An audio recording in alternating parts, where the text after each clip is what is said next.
Hello guys, good evening. आज हम पढ़ेंगे हेपेटाइटिस के बारे में। क्या होता है हेपेटाइटिस? हेपेटाइटिस कई प्रकार के होते हैं, जिसमें से हम पढ़ेंगे hepatitis C.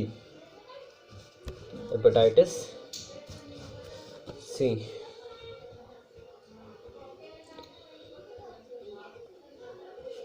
Hepatitis C. What is hepatitis? Hepatitis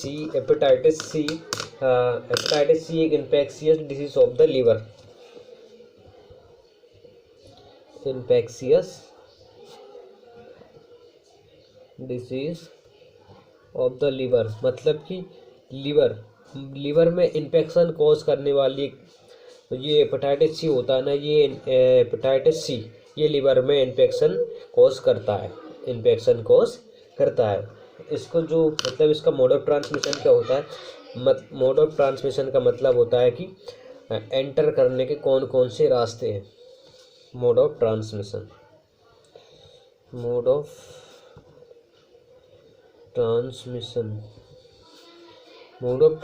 first of all तो एसटीडी मतलब सेक्सुअल ट्रांसमिट डिसीज और एक ब्लड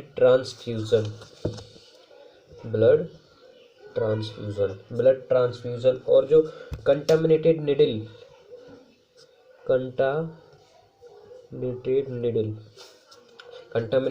यूज़ कर लेते हैं। जैसे एक पर्सन से दूसरे पर्सन में हम लगा देते हैं, जिससे दूसरे में इन्फेक्शन कॉज हो जाता है। इसे मतलब एक प्रकार से कह सकते हैं कि blood borne infection. Hepatitis C को वो क्या कह सकते हैं?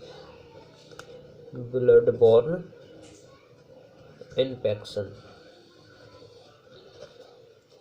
ठीक है गाइस, इसका जो इंक्यूबेशन पीरियड होता है कितना होता है? Incubation period first of all incubation period क्या होता है? इंक्यूबेशन पीरियड ये होता है कि होस्ट मतलब कि कोई अदर पर्सन मतलब कि कोई एक होस्ट से एक पर्सन से दूसरे पर्सन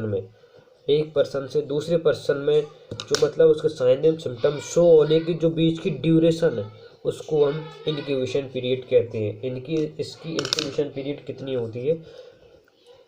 15 से 160 डेज।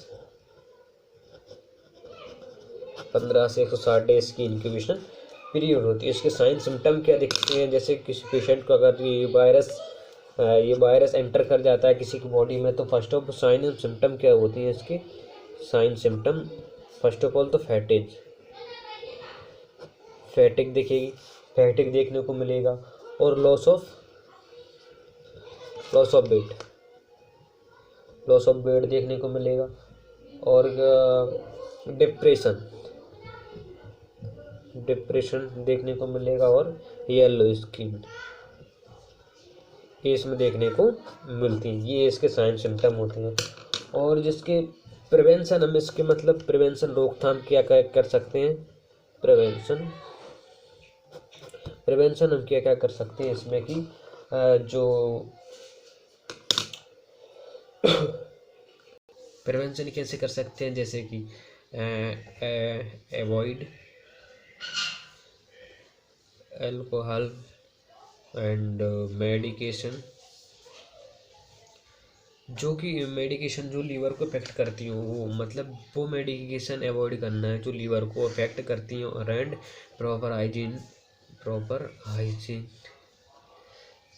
हाइजीन रखना चाहिए, जिससे हम इसको प्रिवेंशन मतलब रोकथाम कर सकते हैं जिसकी ये हेपेटाइटिस सी की। ठीक है। और इसका ट्रीटमेंट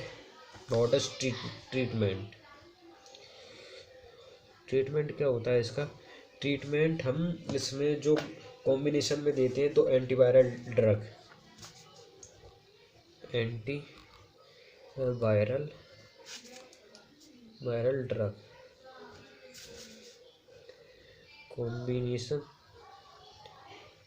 कॉम्बिनेशन ऑफ ये 2 ड्रग होते हैं एंटीवायरल ड्रग के। इंटरफेरोन, ये 2 कॉम्बिनेशन होता है इंटरफेरोन एंड रिवाब्रीन इन दोनों का कॉम्बिनेशन दिया जाता है इसमें। इससे काफ़ी हद तक जो हेपेटाइटिस सी होता है ना, उसमें काफ़ी हद तक है पेशेंट की हेल्थ में इम्प्रूव होता है। और ये दोबारा मतलब कभी जैसे कि अगर एक बार होने के बाद फिर से भी होता है तो ये काफ़ी हेल्पफुल होती है ये ड्रग्स, जो हेपेटाइटिस सी में जल्द से जल्द इसको रिहेबिलिटेशन करने में हेल्प करती है इसके। और जो जी है ना रिवाब्रिन, इसका रिवाब्रिन का मतलब जो जो प्रेग्नेंट वुमेन होती है ना, जो रिवाब्रिन का उपयोग प्रेग्नेंट वुमेन में नहीं करना चाहिए ज़्यादातर में से। अगर किसी डॉक्टर की सलाह से ही करना चाहिए और इसका बहुत सावधानी रखना चाहिए, क्योंकि इसके कई सारे कॉम्प्लिकेशन होते हैं। और इसके जो इंटरफेरॉन होता है ना, जो इंटरफेरॉन को पॉलीएथाइल मतलब कि पॉलीएथेन और ग्लाइकोजन के साथ जोड़कर दिया जाता है, तो ये काफ़ी प्रभावशील मतलब कि ज़्यादा इफेक्टिव होता है। अगर मतलब बेस्ट फर्स्ट ऑफ ऑल तो ये ड्रग्स प्रायोरिटी रहती है ये ड्रग देने की। अगर मतलब कोई प्रेग्नेंट वुमेन है उसमें रिवाब्रिन का हम अवॉइड कर रहे हैं, उसके साथ हम क्या दे सकते हैं, पॉलीएथिलीन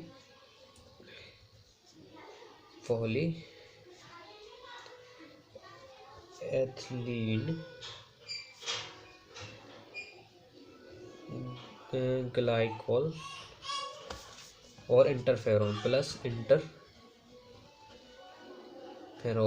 इन दोनों का कॉम्बिनेशन भी हम दे सकते हैं, जिससे कि काफ़ी हद तक सुधार होता है पेशेंट की हेल्थ में। तो थैंक यू गाइस, ये एक हेपेटाइटिस का टाइप था और काफ़ी टाइप है वो हम आगे पढ़ेंगे। आज के लिए इतना ही, थैंक यू।